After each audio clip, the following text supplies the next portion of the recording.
Anthony Joshua talking about a big unification bout again. Surprising, just due to the fact that, the whole time when he was doing, before his previous fight, he was talking about after his fight, he wanted to hear nothing about Tyson Fury or Deontay Wilder. And he was going to fight some stiff for his next fight or whatever it is, and that he doesn't want to hear nothing about them. He's just going to do his own thing. So it's kind of surprising to me that he's been consistently talking about Wilder and Fury on a regular basis. And one of the major things that he said was that he's going to put a wrench. He's going to put a wrench in the whole, 2-fight deal thing by putting out, a huge offer that's going to make Deontay Wilder say, oh, damn, this is such a big, huge offer. Let me figure out a way out of my contract. And, my thing with that is that if it's so easy to just get out of your contract, then why didn't Andy Ruiz get out of the contract with you? Because Andy Ruiz made what, $12 million, something of that nature, when he could have did an undisputed bout with Deontay Wilder and made $30 to $50 million instead. He would have made substantially more money than he made it with you. In that big unification bout that they could have did instead of Wilder fighting Andy Ruiz. Fighting Ortiz. And Wilder, as far as his is concerned, he said, yeah, that Ortiz fight, if we could have did a unification with Ruiz, that Ortiz fight is easy to get out of that. Just due to the fact that they all are all on the same side.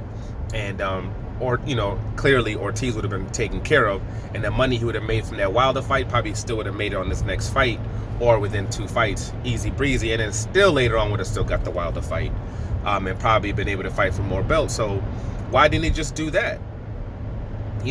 If it's that easy to get out of a contract. So clearly it's not that easy to get out of a contract, even in a fight where Ruiz would have made substantially more money fighting Deontay Wilder in a U.S. pay-per-view on Fox than he would have fighting Anthony Joshua for the flat $12 million or whatever it is that they gave him.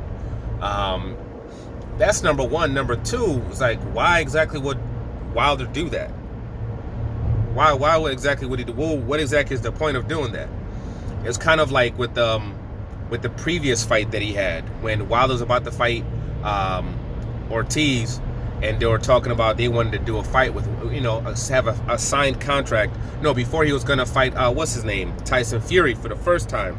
And they were like, oh, they wanted a signed fight because they want to fight Wilder. They want to fight Wilder, and they want a contract signed so those two, so they can fight, after that fight. But they want a contract done before that particular fight. And my thing was, why exactly would Wilder do that? He's about to have a big, huge fight. It's about to be on pay-per-view. It's going to do numbers, and it's going to bring his cachet, and his profile up. So why would he do a deal like that now prior to his profile, growing? Why would he do that? So with this particular situation, it's like, okay, why exactly would he, even if he could get out of that kind of deal, why would he get out of that deal? If you lose, obviously, to Tyson Fury, yes, you're going to want to fight him again. If you win and Tyson Fury says, oh, he wants to fight you, in reality, he probably would have won by vicious knockout, and you can fight him again, why wouldn't you fight him again exactly? You're going to get a substantial amount of money. That's number one. Number two, you're going to have full control. You're going to have control of what's going on.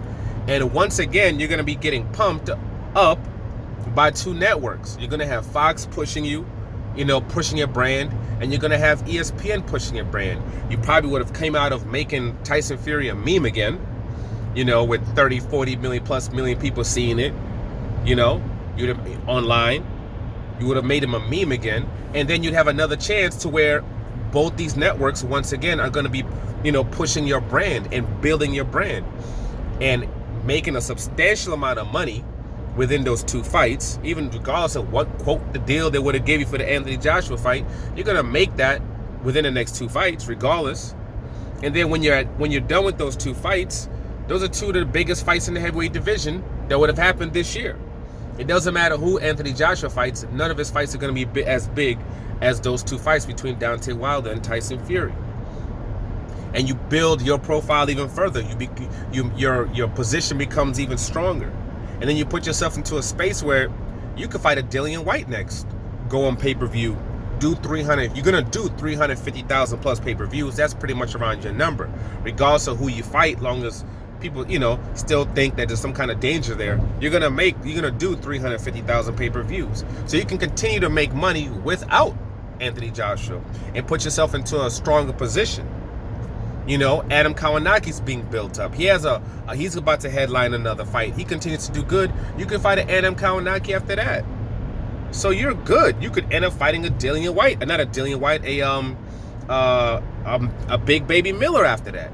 You have options. You're basically put into a position where if a Big Baby Miller, since he's obviously signed with Top Rank, I guess, they'll put him in there for another big fight like that. Because they're gonna take, how Bob Arum is. He's gonna take a huge chunk of that boy's check. So you're in a position where you can have even another fight that you can do that doesn't involve Anthony Joshua, putting you into a place where the question becomes, is Anthony Joshua even in a position to offer Deontay Wilder anything? It's getting to the point where I'm how many fights do you exactly have to do that's bigger than the other guy before people start to say, before you're kind of basically the clear A side? How many fights exactly in a row do you have to do? So I think things actually have gotten to the point where I don't know if Anthony Joshua can offer Deontay Wilder anything. It's more of because I don't see Deontay Wilder taking any flat fees. I don't see Deontay Wilder putting himself into a position where there's no, back end money that's coming in. And I don't see him putting himself into a position where he doesn't have control of the fight that's going on. I don't see that. For why? You fighting Anthony Joshua on Fox, on pay-per-view, on a PBC event makes the most sense, because PBC have made big events. Al Heyman, they've made record-breaking events in the United States. Record-breaking events, period. Where you can see on that line, on the record gates, record pay-per-view sales, they're all up there. So they know what to do when it comes to that. When it comes to this year, all the fights that are generating the most money are pretty much all PBC fights. When it came to Anthony Joshua, yes, someone paid him to go to Saudi Arabia, but they didn't generate any money off that fight. They didn't. So it kind of begs, why exactly would Deontay Wilder put himself into a position where he's a B-side, or where somebody else is in control of, let's say, a fight like that anyway? I don't believe he truly wants to fight Deontay Wilder anyway, just due to the fact that, okay, you're not going to have all the belts to do an undisputed bout anyway, because we all know that Usyk, you're about to vacate one of your belts, and Usyk is about to fight somebody else for that, for that belt. We already know that's happening. So clearly you wouldn't be able to, and that's happening. So that's when we have to kind of sit back and just say, okay, how serious can you be, just due to the fact that you're about to lose that belt?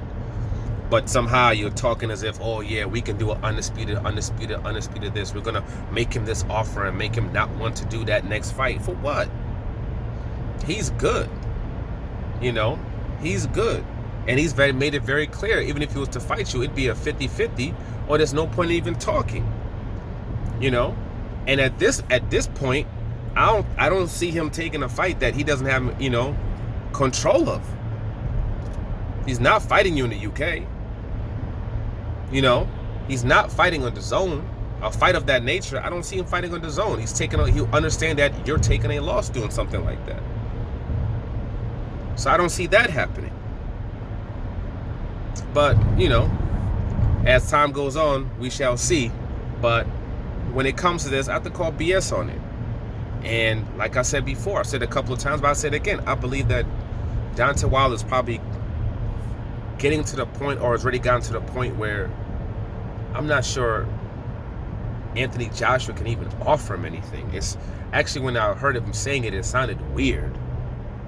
Which is why I was just thinking to myself, can he do that?